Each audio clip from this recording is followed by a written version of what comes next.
এখন কিন্তু বাজারে বেশ তাজা সজনের ডাঁটা পাওয়া যাচ্ছে। সেই সজনের ডাঁটা আর আলু দিয়ে আজ বানিয়ে নিলাম রুই মাছের ঝোল। নমস্কার বন্ধুরা, আপনারা দেখছেন সুব্রত অর্চনার রান্নাঘর।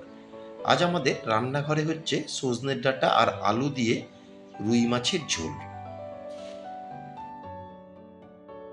এখানে আমি 5 পিস নিয়েছি একেবারে টাটকা রুই মাছ। মাছগুলোকে ধুয়ে পরিষ্কার করে এতে দিয়ে দিয়েছি 1 টেবিল চামচ নুন আর হাফ টেবিল চামচ হলুদ দিয়ে প্রত্যেকটা পিসের গায়ে খুব ভালো মতো নুন আর হলুদ মাখিয়ে নেব।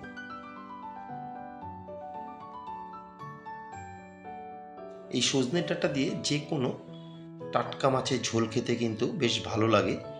আমি এখানে রুই মাছ নিয়েছি, আপনারা কিন্তু রুই মাছের পরিবর্তে কাতলা মাছ নিতে পারেন। কাতলা মাছ দিয়েও কিন্তু এই মাছের ঝোলটা বেশ ভালো লাগে খেতে। প্রত্যেকটা পিসের গায়ে বেশ ভালো মতন নুন হলুদ দিয়ে ম্যারিনেট করে নিলাম। এখন 15 থেকে 20 মিনিটের জন্য মাছগুলোকে রেস্টে রেখে দেবো। আর এই মাছের ঝোলটা বানিয়ে নেওয়ার জন্য এখানে বেশ কিছুটা সজনে ডাঁটা দেখুন এরকম লম্বা লম্বা করে কেটে নিয়েছি, আর সজনে ডাঁটার উপরের আঁশটাকে বাদ দিয়ে দিয়েছি। আর এখানে নিয়েছি দুটো আলু লম্বা করে কেটে, আর নিয়েছি দুটো টমেটো, 4টে নিয়েছি চেরা কাঁচা লঙ্কা। মাছের ঝোলের টেস্টটা বাড়ানোর জন্য একটা গুঁড়ো মশলার পেস্ট তৈরি করে নেব। সেই জন্য একটা ছোটো বলে হাফ টেবিল চামচ দিয়ে দিলাম ধনের গুঁড়ো, হাফ টেবিল চামচ দিয়ে দিচ্ছি জিরের গুঁড়ো, আর হাফ টেবিল চামচ দিয়ে দেবো রেগুলার লঙ্কার গুঁড়ো। ঝালটা কিন্তু অবশ্যই আপনারা আপনাদের হিসাব মতন বাড়িয়ে বা কমিয়ে নেবেন। আমি 3 থেকে 4টে চেরা কাঁচা লঙ্কাও ব্যবহার করছি। আর দিয়ে দিলাম ছোটো টেবিল চামচের 1 টেবিল চামচ হলুদ। সামান্য একটু জল দিয়ে একটা মশলার পেস্ট তৈরি করে নেব।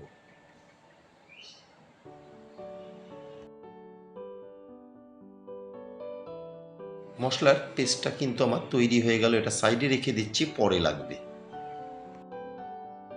একটা ফ্রাই প্যানে 4 টেবিল চামচ সর্ষের তেল দিয়ে তেলকে বেশ ভালো মতন গরম করে সেই গরম তেলের মধ্যে এখন দিয়ে দিচ্ছি ম্যারিনেট করা মাছের পিসগুলো।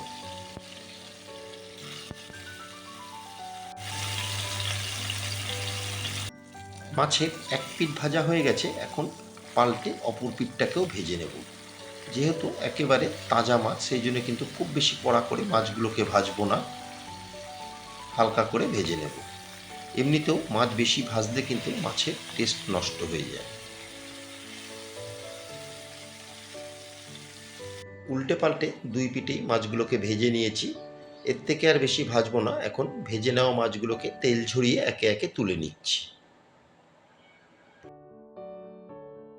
ভেজে নেওয়া মাছ তুলে নিয়ে বাকি তেলে আমি রান্নাটা করে নেব। ফোড়নে দিয়ে দিলাম সামান্য একটু গোটা জিরে, প্রায় হাফ টেবিল চামচ মতো, আর দিয়ে দিচ্ছি 3টে চেরা কাঁচা লঙ্কা দিয়ে 10 থেকে 15 সেকেন্ড নেড়ে চেড়ে ফোড়নকে বেশ ভালো মতন ভেজে নেব। ফোড়ন আমার রেডি হয়ে গেছে। এখন প্রথমে দিয়ে দিচ্ছি কেটে রাখা আলু দিয়ে আলুগুলোকে প্রথমে মিনিট দেড়েক একটু নেড়ে চেড়ে ভেজে নেব।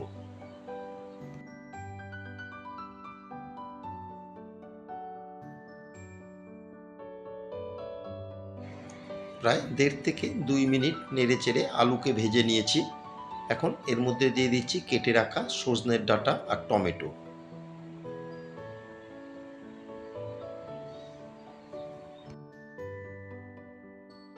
এবার ভালো মতন সবজিগুলোকে মিশিয়ে টমেটো আর সজনে ডাঁটাকে আরও কিছুক্ষণ ভেজে নেব, যতক্ষণ না পর্যন্ত সজনের ডাঁটার কাঁচা গন্ধটা যাচ্ছে।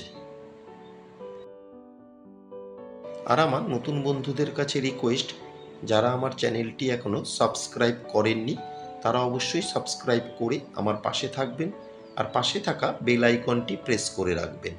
যখনই আমি নতুন কোনো ভিডিও আপলোড করব সবার আগে নোটিফিকেশন আপনাদের কাছে পৌঁছে যাবে। প্রায় মিনিট দুয়েক টমেটো আর সজনে ডাঁটাকে ভেজে নিলাম। এখন দিয়ে দিচ্ছি আমি যে গুঁড়ো মশলার একটা পেস্ট বানিয়েছিলাম সেই পেস্টটা, আর দিয়ে দিলাম সামান্য একটু জল দিয়ে গুঁড়ো মশলার পেস্টের সাথে খুব ভালো মতন সমস্ত সবজিকে মিডিয়াম ফ্লেমে কষিয়ে নেব।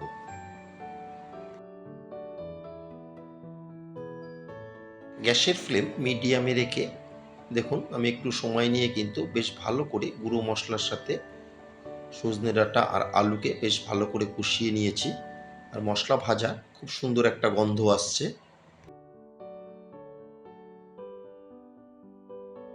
খুব ভালো করে কষিয়ে নিয়ে এখন দিয়ে দিচ্ছি মেজারমেন্ট কাপের 1 কাপ উষ্ণ গরম জল। জলের পরিমাণটা কিন্তু আমি একটু বেশি করেই দিচ্ছি, কারণ যেহেতু মাছের ঝোল হবে। দিয়ে জলের সাথে বেশ ভালো মতন আলু সজনে ডাঁটাকে মিশিয়ে 8 থেকে 10 মিনিট আমি ঝোলকে বেশ ভালো করে ফুটিয়ে নেব। গ্যাসের ফ্লেম মিডিয়াম টু হাইতে রেখে মিনিট 8 ঝোলকে বেশ ভালো মতন ফুটিয়ে নিয়েছি। আমার আলু আর সজনে ডাঁটাগুলো কিন্তু বেশ ভালো মতন সেদ্ধ হয়ে গেছে। এখন এক এক করে দিয়ে দিচ্ছি আমি ভেজে রাখা মাছের পিসগুলো। মাছের পিস দিয়ে আরও 3 থেকে 4 মিনিট আমি ফুটিয়ে নেব, যাতে করে মাছের ভিতরে ভালো মতন তেল মশলাটা যেন ঢুকে যায়। আমার আজকের রেসিপি সজনের ডাঁটা আলু দিয়ে রুই মাছের ঝোল আপনাদের কেমন লাগলো অবশ্যই একটা কমেন্টের মাধ্যমে জানাবেন। যদি কোনো অংশে ভালো লেগে থাকে একটা লাইক, শেয়ার আর ছোট্ট করে একটা কমেন্ট করতে কিন্তু ভুলবেন না।